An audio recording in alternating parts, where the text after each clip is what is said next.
Umat beriman yang terkasih, halo, hai. Akhirnya jumpa lagi dengan saya dalam percikan kebijaksanaan SMS. Kali ini dari kota Larantuka. Harapan saya mendapatkan kita semua, Anda semua dalam keadaan sehat-sehat. Ingat, tetap menaati protokol kesehatan. Saya malam hari ini berbagi cerita yang berjudul adalah lebih berbahagia memberi daripada menerima. Pada suatu sore, ada seorang mahasiswa berjalan bersama dosennya. Ketika itu, dalam perjalanan mereka melihat sepasang sepatu yang sudah agak rusak di tepi jalan. Mereka yakin sepatu tersebut milik seorang pekerja buruh harian yang bekerja di hutan itu. Melihat hal itu, sang mahasiswa berpaling pada dosennya seraya berkata, "Mari kita sembunyikan sepatunya. Lalu kita bersembunyi juga di balik semak-semak melihat apa yang terjadi kemudian."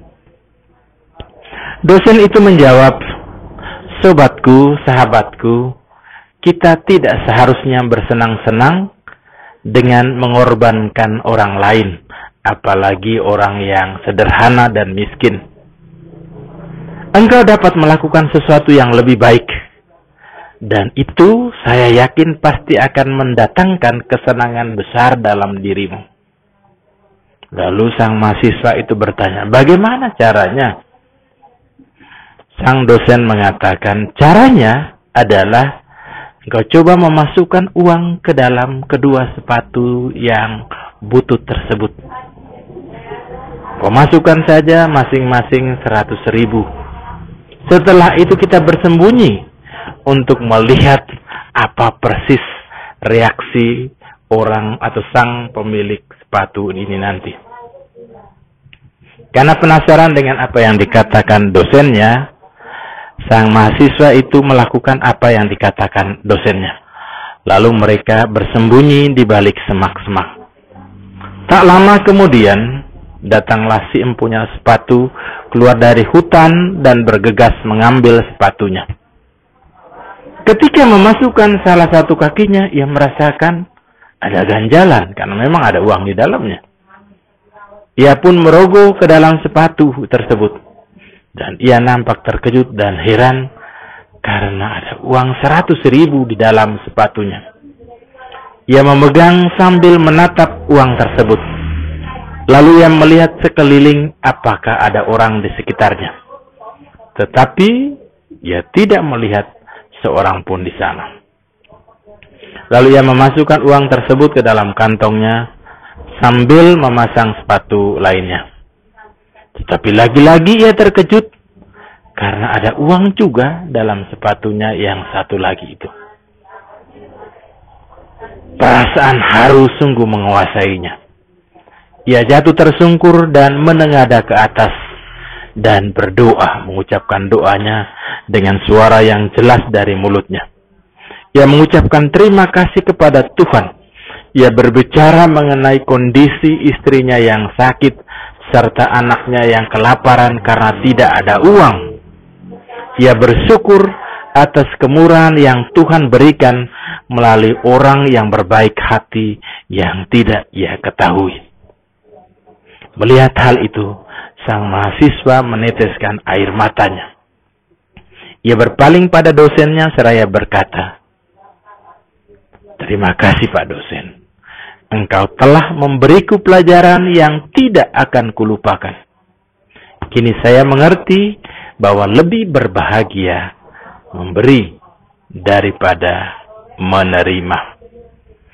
Para saudara dan saudari, orang tua, orang muda, dan anak-anak sekalian yang terkasih, kita dapat melihat dua sisi, baik dari empunya sepatu maupun dari sisi si mahasiswa tersebut. Poin pertama untuk kita adalah Tuhan selalu mendengarkan doa orang yang percaya dan berharap padanya sesuai dengan waktunya Tuhan, rancangannya Tuhan tidak selalu dapat kita ketahui. Si empunya sepatu tersebut berdoa agar Tuhan menolongnya, dan dia menerimanya melalui mahasiswa tersebut. Kita lihat setelah menerimanya, si empunya sepatu tersebut tak lupa untuk bersyukur, berterima kasih kepada Tuhan atas segala berkat yang diberikannya, termasuk dikabulkan permohonannya. Mari kita melihat dari sisi sang mahasiswa. Perhatikanlah ajaran gurumu dan belajarlah sebanyak mungkin. Itu yang dinasihatkan dalam kitab Amsal. Mahasiswa tersebut mengikuti saran gurunya untuk mengubah rencananya yang semula hanya mau iseng mengerjai yang empunya sepatu dan mengubahnya dengan memberi uang ke empunya sepatu tersebut melalui diletakkannya di dalam kedua sepatu tersebut, sehingga dia mendapat pelajaran dan kegembiraan yang luar biasa yang tidak dapat dia dapatkan secara teori. Kitab Sirak mengatakan, tolonglah orang miskin, maka engkau akan menerima berkat melimpah dari Tuhan. Para saudara dan saudari yang terkasih, saya mau katakan, berkat yang melimpah itu tidak hanya berupa materi, tetapi kegembiraan karena memberi tersebut juga merupakan berkat Tuhan. Sekali lagi, adalah lebih baik memberi daripada menerima. Dan jangan tahan apa yang menjadi hak orang lain. Bersyukurlah selalu. Tetap semangat. Salam sehat. Jangan lupa bahagia. Tuhan Yesus memberkati kita semua. Amin.